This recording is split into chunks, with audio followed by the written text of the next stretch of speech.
Human rights in pre-Saddam Iraq were often lacking to various degrees among the various regimes that ruled the country. Human rights abuses in the country predated the rule of Saddam Hussein.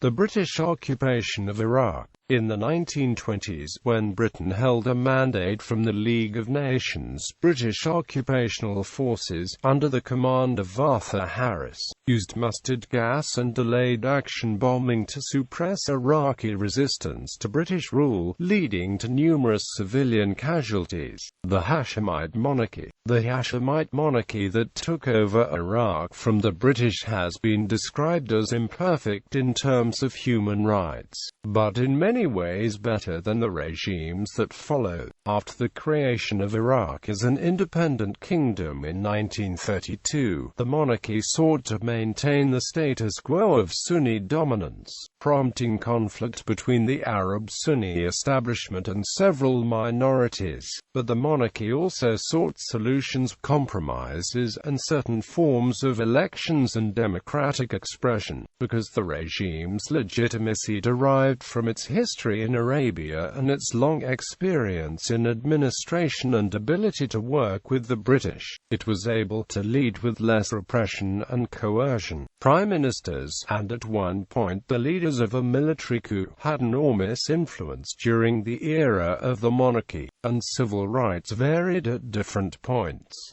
According to a United States Library of Congress history of Iraq, in 1952 the depressed economic situation, which had been exacerbated by a bad harvest and by the government's refusal to hold direct elections, triggered large-scale anti-regime protests. The protests turned especially violent in Baghdad. In response, the government declared martial law, banned all political parties, suspended a number of newspapers, and imposed a curfew. The immense size of the protests showed how widespread dissatisfaction with the regime had become. The middle class, which had grown considerably as a result of the monarchy's expanded education system, had become increasingly alienated from the regime, in large part because they were unable to earn an income commensurate with the status. Nouria's Said's autocratic manner, his intolerance of dissent, and his heavy-handed treatment of the political opposition had further alienated the middle class, especially the army. Forced underground, the opposition had become more revolutionary.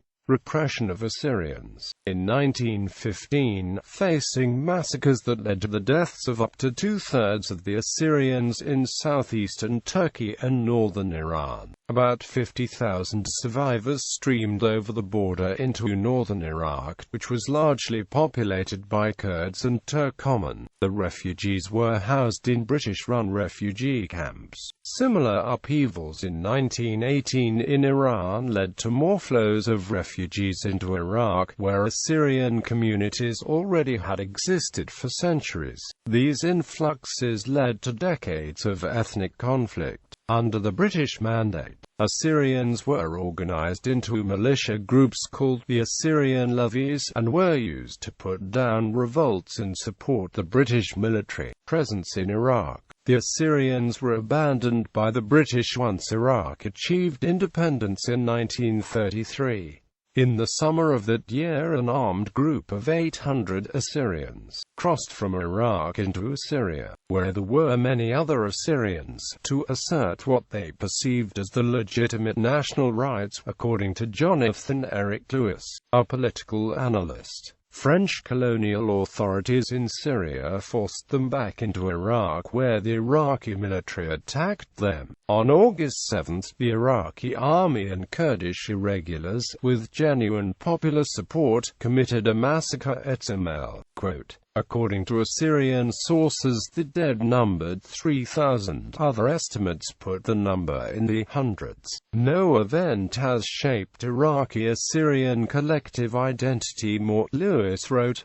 between the monarchy and Saddam Hussein. In the decade following the overthrow of the Iraqi monarchy in 1958, various regimes ruled the country, each responsible for the government's treatment of its citizens and for protecting citizens, until the 1968 coup that brought the Ba'ath party to power with Saddam Hussein as one of the coup leaders. Military government of Abd al-Karim Qasem and the Free Officers.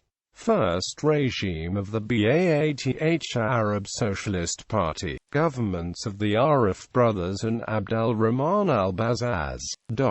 The second regime of the Ba'ath Arab Socialist Party began with a coup in July 1968, with Saddam Hussein, one of the leaders of the coup, growing in power and eventually assuming the presidency of the country in 1979.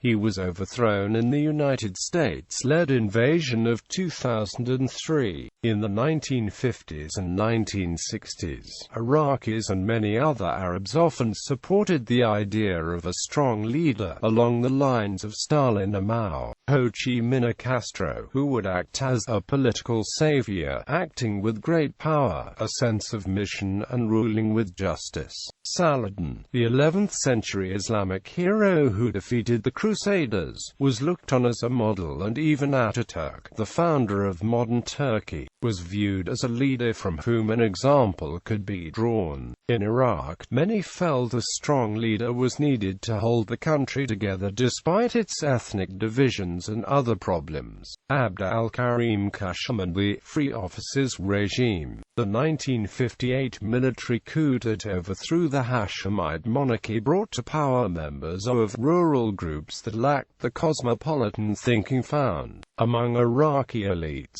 Iraq's new leaders had an exclusivist mentality, produced tribal conflict and rivalry, which in turn called forth internal oppression. According to Shafiq N. Gabra, a professor of political science at Kuwait University, and, in 2001, director of the Kuwait Information Office in Washington, D.C. After the 1958 revolution, Iraq's ruling establishment created a state devoid of political compromise. Its leaders liquidated those holding opposing views, confiscated property without notice, trumped up charges against its enemies, and fought battles with imaginary domestic foes. This state of affairs reinforced an absolute leader and a militarized Iraqi society totally different from the one that existed during the monarchy. Hundreds of thousands of Iraqis fled the country within 4 years of the 1958 revolution. Assyrians fared rather well under the 5-year regime, but since Ba'athist rule began again in 1968, they fared much worse. According to Jonathan Eric Lewis,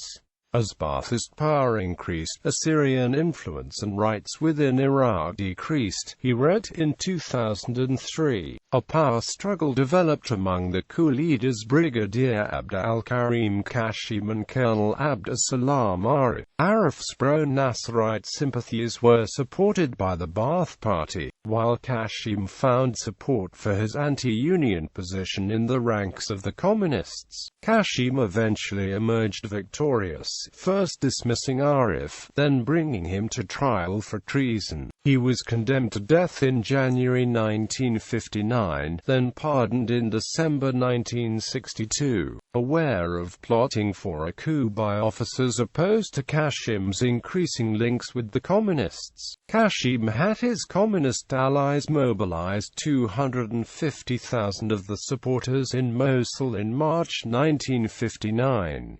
The coup attempt never materialized, but the communists massacred nationalists and some well-to-do Mosul families. As a result of the killings, and a riot in Kirkuk, Ba'ath Party leaders decided assassination was the only way to dislodge Qasem. Their attempt to kill him, led by Saddam Hussein, failed while injuring Qasem, and the dictator reacted by aligning himself more with the communists and by suppressing the Ba'ath and other other nationalist parties. But by 1960 and 1961, Kashim decided the communists had become too strong and he moved against them, purging communists from sensitive government positions, cracking down on trade unions and on peasant associations, and shutting down the communist press. Various regimes after Kashim was overthrown in 1963, the Ba'ath Party took over. The party was small, with only 1,000 active members, and lacked a coherent program, having been held together largely by opposition to Kashim. Saadi, the leader of the Ba'athists, established a one-party state with little tolerance for opposing views. The Ba'ath was overthrown by November 1963 in a military coup led by a small group of officers. For the next 5 years, power shifted among the officers until 1968, when another coup brought the Ba'ath back to power.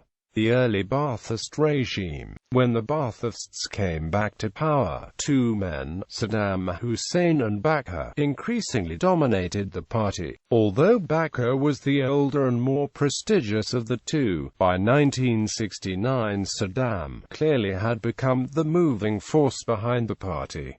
Ethnic conflicts. Human rights violations in Iraq often came from conflicts between the country's rulers and members of distinct ethnic communities, especially the Kurds and Shiite Arabs, although Sunni Arabs, members of the minority that filled the top positions in the regimes after 1958 and through Saddam's years in power, could feel the wrath of the rulers for reasons unrelated to ethnic conflict.